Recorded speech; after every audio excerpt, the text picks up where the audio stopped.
Hey, bro, remember that time where I just drank so much that I just did a backflip over the balcony and then had to go to the hospital?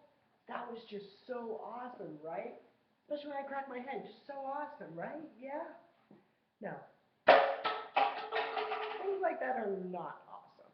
Now, you see, our college, Eckerd College, has a big problem with drinking, especially drinking too much. We are rated the 17th top beer drinking college in America, according to a Princeton study. Yay!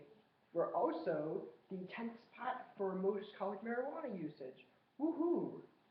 Now, since I've been at Eckerd College, I've noticed a lot of drinking going on and a lot of partying. There's a party usually every weekend. During the week, the drinking and partying is moderated, but during the weekends, everyone goes a bit crazy. And you see, this speech, it's designed to caution. It's designed to make you aware that when you're drinking, stupid things can happen. You or someone you know can get harmed. You could get arrested. You could act in a way to lose respect. You could get killed. You could get hospitalized. You could just forget the night entirely. Now, to be fair, there are some benefits of drinking. There's the social interaction. There's the stress relief. There's the study by Harvard that says that moderate drinking can actually lower your risk of developing cardiovascular diseases like heart attacks. That's great. So, during this speech, I'm going to stress the importance of moderate drinking. Now, see, I define moderate drinking as the national standard suggests two standard drinks for men and one standard drink for women, which would be um, 12 ounces of beer, according to Harvard standards. Now, see, this speech isn't trying to dissuade people from drinking altogether. It's just suggesting drinking in a way with awareness and with limits. That's all I really ask for. So, to start, there are many health risks that are involved with drinking too much. There's the risk of causing inflammation of the liver, alcoholic hepatitis, and scarring of the liver, according to Harvard. That's not really good.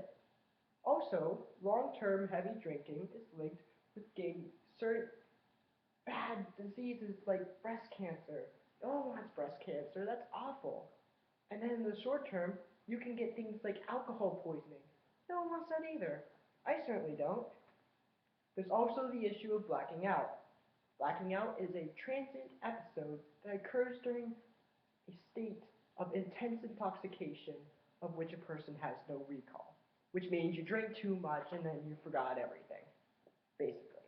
Now, not only is there the risk of not waking up when you black out, there's also, if you do wake up, the strain on your wallet that you're going to have to go through.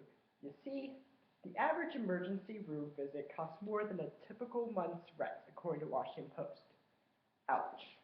No one wants that either. There are also hard liquor risks. Now, see, when you drink hard liquor, you really need to plan it out because a 12-ounce beer is equal to only 1.5 ounces of hard liquor. A typical harder drink has a 40% alcohol content, according to the NIH website, versus beer, which has a 5% alcohol content. So you need to drink these things sparingly over a long period of time and with lighter substances like beer and wine. There are also the problems of drinking games. Everyone knows drinking games. Ride the bus, beer pong, have you ever, things like that. Now, drinking games are supposed to get people drunk really fast. This can lead to risks like alcohol poisoning I mentioned before, and that can be really, really dangerous.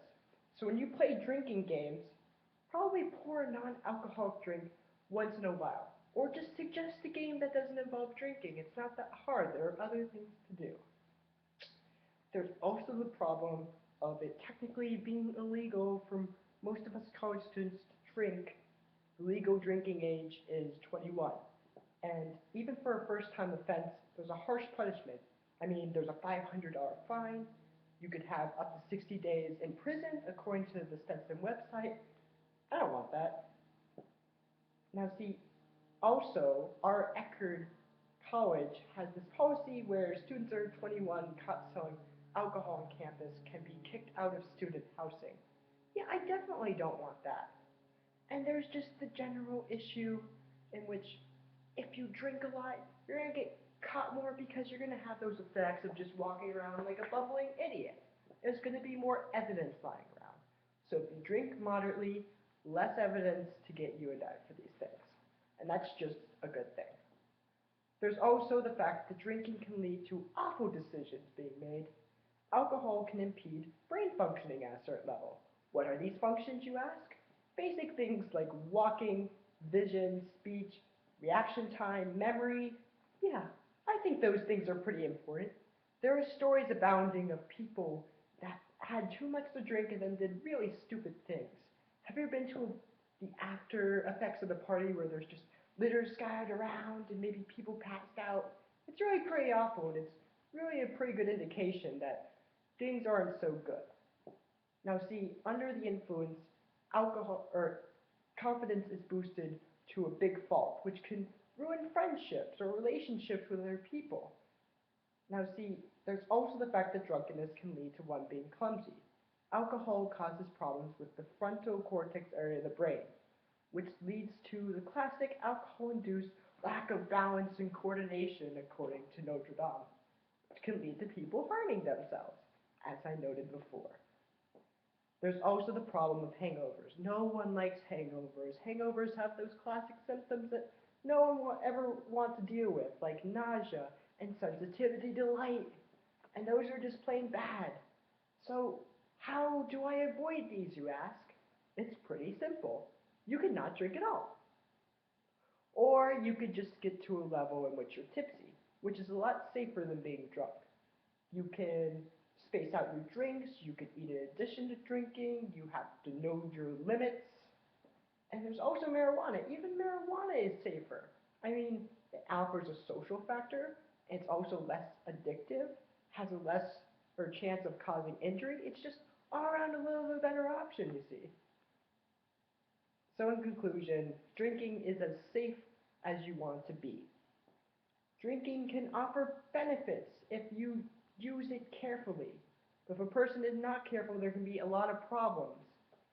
There can be embarrassment, death, arrest, just generally bad stuff.